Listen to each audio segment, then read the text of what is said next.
راستہ دکھایا گیا، اور عملی شکل اس کی ہمارے سامنے حضرت محمد صلی اللہ علیہ وآلہ وسلم کی جو ہے وہ ہمارے سامنے آئی۔ جہاں تک یہ کائنات ہے جس میں ہم بستے ہیں، تو اس کائنات میں جمادات بھی ہیں، نباتات بھی ہیں، حیوانات بھی ہیں، اور انسان کو جو ہے اشرف مخلوقات کا جاندار ہونے کی حیثیت سے اشرف مخلوقات ہونے کا شرف جو ہے وہ انسان کو حاصل ہے۔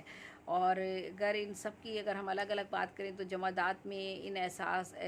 جمادات میں احساس، ارادہ، شعور اور نشو مطلق نہیں ہوتا، جبکہ ہم اگر نباتات کی بات کرتے ہیں تو ان میں ارادہ اور شعور نہیں ہوتا، البتہ کسی قدر احساس پایا جاتا ہے اور ایک قسم کی غیر ارادی نشو و نما کی قدرت بھی پائی جاتی ہے۔ جہاں تک حیوانات کا تعلق ہے جو کہ اس دنیا میں آباد ہیں، ان میں احساس، ارادہ، شعور اور نشو و نما کی قوت پائی جاتی ہے، لیکن یہ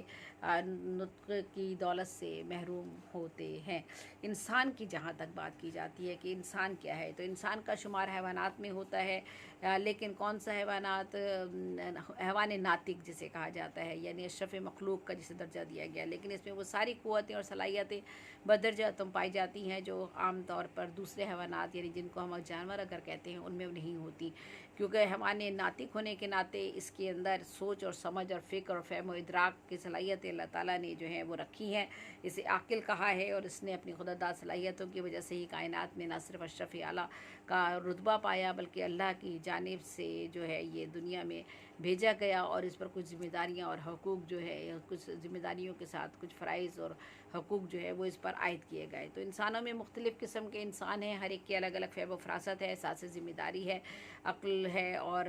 کوئی کسی سے افضل نہیں ہے، کوئی کسی سے برتر نہیں ہے۔ اگر کوئی انسان کسی سے افضل اور برتر ہے تو حضور صلی اللہ علیہ وآلہ وسلم نے بتایا، اور ہمارے قرآن حکیم میں اس کا ذکر کر دیا گیا، بار بار بتا دیا گیا کہ صرف افضلیت کسی کو اگر ہے تو وہ ہے تقوی کی بنیاد پر۔ تو تقوی کے بارے میں میں کل ایک پروگرام کر چکی ہوں کہ تقوی کیا ہے، لیکن بہرحال ہم سب جانتے ہیں کہ تقوی کی بنیاد پر ہی صرف انسانوں کو انسان پر فضیلت ہو سکتی ہے، اس کے علاوہ کوئی بھی شے جو ہے وہ انسان کو انسان سے بڑھ کر ثابت نہیں کر سکتی۔ تو غرض انسان اپنی عملی قوتوں اور ذہنی صلاحیتوں اور علم و عرفان کی وجہ سے ہی جو ہے افضل اور اعلیٰ سمجھا جاتا ہے، اور جو شخص ان سے محروم ہے، نہ وہ دنیا میں نیک نام ہوگا اور نہ وہ آخرت میں بامراد ہوگا۔ اور وہ ایسے لوگوں کے لیے اللہ تعالیٰ نے جو الگ الگ طریقے سے جو ہدایت کے لیے تو ہمیں راستہ دکھا دیا، قرآن حضرت محمد صلی اللہ علیہ وآلہ وسلم کی شکل میں ہمیں آخری نبی الزماں عطا کر کے جو اتنی بڑی نعمت ہمیں عطا کی اللہ تعالیٰ نے، اور جس کے ذریعے ہماری رہنمائی کا ایک وسیلہ اور ایک سبب ہمارا بنا، اور قرآن مجید نازل کیا۔ تو یہ سب کی وجہ یہ تھی کہ انسان کی دینی اور دنیاوی زندگی میں اصلاح اور اس کی تربیت ہو سکے، اور جس سے پہلے بھی انبیاء اکرام جو تھے مابعوث کیے گئے تھے، اور جو رب الہی کی تعلیمات جو تھے وہی دیا کرتے تھے، اور زندگی سے بھٹکی ہوئی جو قوم تھی ان کو ان انسانوں کو راہ راست پہ لانے کا کام ان لوگوں نے کیا۔ لیکن حضرت محمد صلی اللہ علیہ وآلہ وسلم کا مرتبہ اور مقام جو ہے وہ اس لحاظ سے سب سے زیادہ افضل ترین ہے، اور انبیاء اکرام کو جس سے قبل انبیاء اکرام تھے ان پہ ایمان لانا تو ہمارے لیے ازحد ضروری ہے، لیکن ان انبیاء اکرام کا جتنا کام تھا وہ ان کا جو کام تھا، ان کا کام یہی تھا کہ عقائد کی جو ہے ان کی اصلاح کی جائے جو لوگوں نے اپنا لیے ہیں، لیکن اس کے باوجود جو تھے لوگوں نے ان کی باتیں نہیں مانی، تو اللہ تعالیٰ نے ایک کے بعد ایک نبی اور پیغمبر جو ہے وہ دنیا میں مابعوث کرتے رہے، اور انہوں نے ان کی تعلیمات جو ہیں وہ کتابی شکل میں بھی اللہ کی طرف سے نازل ہوتی رہیں، لیکن ان کتابوں میں بھی جو ہے وہ تحریف کر دی گئی، اور ان کتابوں پر بھی اپنے اپنے مطابق تشریح اور توجیہات جو ہے وہ نکال لی گئی۔ تو بہرحال ہر دور میں ہر ادوار میں اس طرح سے ہوتا رہا۔ غرض پیغمبر اپنے زمانے کے کامل ترین شخصیت ہوتے ہیں، اور پیغمبر کے بتائے ہوئے طریقوں پر یہ زندگی جو ہے وہ بسر کرنا کا جو ہے وہ اللہ کی خوشنودی اسی میں مضمر ہوتی ہے۔ تو صحیح معنوں میں اگر ہم کوئی مسرت اور سکون اور اطمینان حاصل کرنا چاہتے ہیں تو ہمیں ان کی زندگیوں کو سامنے رکھنا ہوتا ہے، اور انہی کی زندگیوں کے مطابق جو ہے ان کی سیرت کے مطابق، ان کی تعلیمات کے مطابق جو ہے ہمیں اپنی زندگیوں میں رہنمائی حاصل کرنی ہوتی ہے۔ جہاں تک حضرت محمد صلی اللہ علیہ وآلہ وسلم کا تعلق ہے تو آپ کا سب سے مرتبہ سب سے اعلیٰ اور سرکار دو عالم سب سے افضل اور پیغمبروں میں ممتاز اور سب سے آخری نبی الزماں کہلاتے ہیں۔ انبیاء کرام کے مقابلے میں آپ کے اندر جو خصوصیات تھیں اور جو کہ وہ یہ کہ سب سے اہم کتاب یعنی قرآن مجید آپ کے اوپر آخری کتاب آپ پر اتاری گئی اور آپ آخری نبی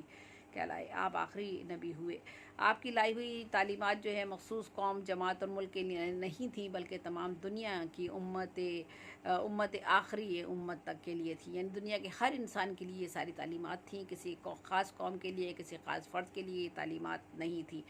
آپ کے اقوال اور اعمال جو ہیں وہ ہمیں حدیث کی صورت میں محفوظ ہیں، اور لہٰذا قرآن فہمی اور قرآنی زندگی اس وقت انسان کو نصیب نہیں ہو سکتی جب تک کہ احادیث پر عمل پیرا نہ ہوا جائے۔ قرآن اگر جو ہے قرآن میں جو بھی چیزیں ہمیں بتائی گئی ہیں ان کی تشریح اور توجیہ کے لیے خود حضرت محمد صلی اللہ علیہ وآلہ وسلم کی سیرت ہمارے سامنے موجود ہے، اور اس میں ان کے اقوال اور اعمال اور عقلاً اور نقلاً قابل عمل اور قابل تسلیم، لائق تسلیم جو بھی کچھ قرآن کہتا ہے وہ ساری کی ساری چیزیں جو ہے ہمیں چلتا پھرتا ایک نمونے کی شکل میں حضور کی زندگی میں ہمیں نظر آتی ہے۔ انبیاء کرام کی ضرورت اور خصوصیات اور اہمیت سے واقف اگر ہم ہو جائیں تو اس کے بعد جب ہم حضرت محمد صلی اللہ علیہ وآلہ وسلم کی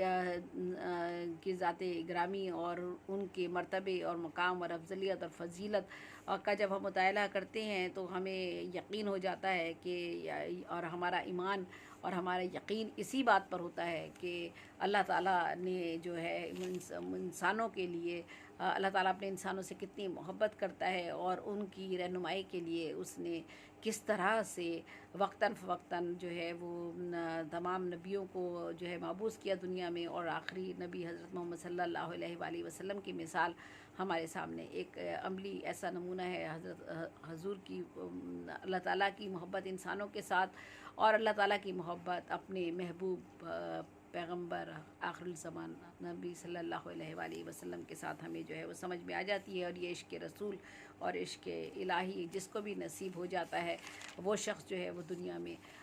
جو ہے وہ کامیابی کی دنیا میں بھی اور دین اور دنیا دونوں میں کامیابی کے راستے پر چلتا ہے۔ تو کسی بھی اعتبار سے اگر ہم بات کریں کہ آج تک جتنے بھی دنیا میں مفکرین، ادیب اور جتنے بھی مذہبی پیشوا اور باکمال لوگ گزرے ہیں، کسی کے بھی حالات زندگی جو ہیں وہ پورے کے پورے محفوظ نہیں ہیں، اور نہ ہی ان کے سوائے چند تاریخی واقعات کے ہمیں اور واقعات نہیں ملتے۔ اسی طرح سے بہت سے نبیوں اور پیغمبروں کے بھی ہمیں زندگی کے ایک ایک دن کے واقعات یا ایک ایک لمحے کے واقعات ہمیں محفوظ نہیں ملتے، لیکن ان تمام انبیاء اکرام میں صرف حضور صلی اللہ علیہ وآلہ وسلم کی ذات گرامی ایک ایسی ذات ہے جس کا ہمیں ہر پہلو جو ہے ہمارے سامنے ہے، اور اللہ تعالیٰ ان کی زندگی کے جتنے بھی ان کے زندگی کے واقعات ہیں اور حالات ہیں وہ سارے کے سارے ہمارے سامنے مستند اور تاریخی اعتبار سے جو ہے دلائل کے ساتھ محفوظ ہیں، اور جن کے مطالعے کرنے سے انسانی زندگی میں نہ صرف شعور اور آگہی پیدا ہوتی ہے بلکہ وہ انسان جو ہے انسانیت کے مرتبے پر فائز ہونے کے قابل ہو جاتا ہے، اور جسے اشرف مخلوق کا درجہ دیا گیا ہے اس مرتبے کو جو نبھانے کا فریضہ ہے وہ ادا کرنے میں کسی حد تک کارگر ثابت ہو سکتا ہے، لیکن شرط یہی ہے کہ سب سے پہلے جو ہے وہ اللہ رب کریم کی ذات پر ایمان لانے کے ساتھ ساتھ اس کے احکامات پر عمل کیا جائے، اور اس کے پیغمبر نبی الآخر الزماں کی بتائی ہوئی راہ پر چلا جائے، اور جس طرح انہوں نے خود قرآن مجید کی ایک ایک بات پر خود عمل کر کے دکھایا ہمیں، اور بالکل اسی طرح سے ہمیں بھی کوشش کرنی چاہیے کہ ہم جو ہیں ان تمام چیزوں کو مد نظر رکھیں، اور جو انہوں نے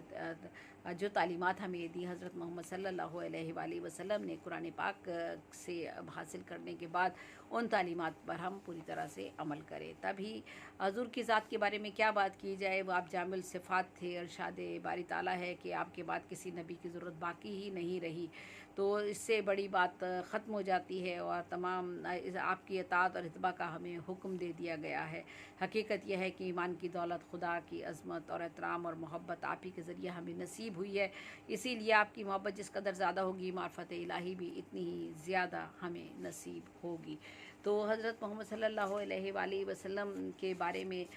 جہاں تک ان کے ان کی پیدائش کی بات اگر کی جائے یا ولادت کی اگر بات کی جائے تو وہ سرزمین